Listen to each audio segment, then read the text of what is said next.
మన ప్రభు అయిన యేసుక్రీస్తు వారి నామమున అందరికీ వందనములు తెలియజేస్తున్నాను. 2025 సంవత్సరం డిసెంబర్ నెల 27వ తారీఖున తండ్రి దేవుడు పరిశుద్ధ గ్రంథం నుండి ఈరోజు మన కొరకు వాగ్దానమును పంపినారు. అదేమనగా కొలస్సీలకు 4వ అధ్యాయము 6వ వచనంలో ఇలా వ్రాయబడింది. ప్రతి మనుష్యునికి ఎలాగో ప్రత్యుత్తరమియ్యవలెనో అది మీకు తెలుసుకొనుటకై మీ సంభాషణ ఉప్పు వేసినట్లు ఎల్లప్పుడూ రుచిగలదిగాను కృపాసహితముగాను ఉండనీయుడి అని వాక్యము తెలియజేస్తుంది. అవును, ప్రతి మనుషునితో మనం మాట్లాడినప్పుడు, ఎదుట వ్యక్తితో మనం మాట్లాడేటప్పుడు మన మాటల్లో ఎప్పుడు దయ కరుణ కలిగి ఎదుటి వారితో మాట్లాడాలని తండ్రి దేవుడు మనకు తెలియజేస్తున్నాడు. ఇది క్రీస్తు దయను ప్రతిబంధిస్తుంది. ఇది మర్యాదగా ప్రేమగా మాట్లాడడానికి మనకు తెలియజేస్తుంది ఈ వాక్యం. ఇతరులతో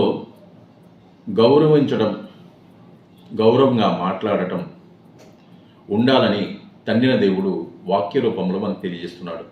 ఇంతటితో ఈ పరిశుద్ధమైన వాక్యము తండ్రి దేవుడు మన జీవితాలలో మంచి మాటలతో ఎదుటివారితో మాట్లాడడానికి మనకు కృపను దయచేయులాగన నా ప్రార్థన. ఆమేన్. భూమిని ఆకాశం నుంచి సృష్టికి గల తండ్రి దేవ మీకే ఉన్నాము. గడిచిన దినం నుండి మరొక నూతన దినం మాకు ఇచ్చినందుకు మీకు స్తోత్రములు. ఎంతోమంది బిడ్డలు ఈరోజు చూడని వారు ఉన్నారు. అందులో మమ్మల్ని శ్రేష్ఠులుగా గనులుగా ఉంచి మమ్మల్ని సజీవంగా ఉంచినందుకు మీకు స్తోత్రములు. ఎంతోమంది బిడ్డలు అనారోగ్యాలతో ఎన్నో ఇబ్బందులతో బాధపడుతున్నారు. వారికి అనారోగ్యం తీసివేసి ఆరోగ్యం దయచేసి స్వస్థతను దయచేస్తున్నట్టుంటుంది.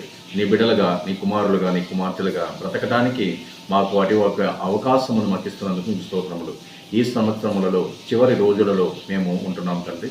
మాకు కృపనిస్తూ మీ దయనిస్తూ మమ్మలను నూతన సంవత్సరంలోనికి తీసుకువెలుచున్నందుకు మీకు వందనములు స్తోత్రములు తెలియజేసుకుంటూ, ఎంతోమంది బిడ్డలు గర్భఫలం కొరకు ఎదురు చూస్తున్నారు. వారికి గర్భము తెరవండి, వారికి గర్భఫలం దయచేసి వారిని ఆశీర్వదిస్తారని ప్రతి ఒక్క బిడ్డను, ప్రతి ఒక్క సంఘ బిడ్డలను, గ్రామ బిడ్డలను, అనేక దేశస్తులను, ప్రతి ఒక్క దేశస్తుల్ని ప్రేమతో కాచి కాపాడి వారికి మీ కృపను, మీ ఆశీర్వాదం ఇస్తారని మా ప్రభుని మీ ప్రియకుమారుడైన యేసుక్రీస్తు వారి నామమున బ్రతిమాలి వేడుకునిచున్నాం తండ్రి. ఆమేన్. అందరికీ క్రీస్తు నామమున వందనములు. ఈ వాక్యం ధ్యానించండి, అనేక మందికి తెలియచేయండి.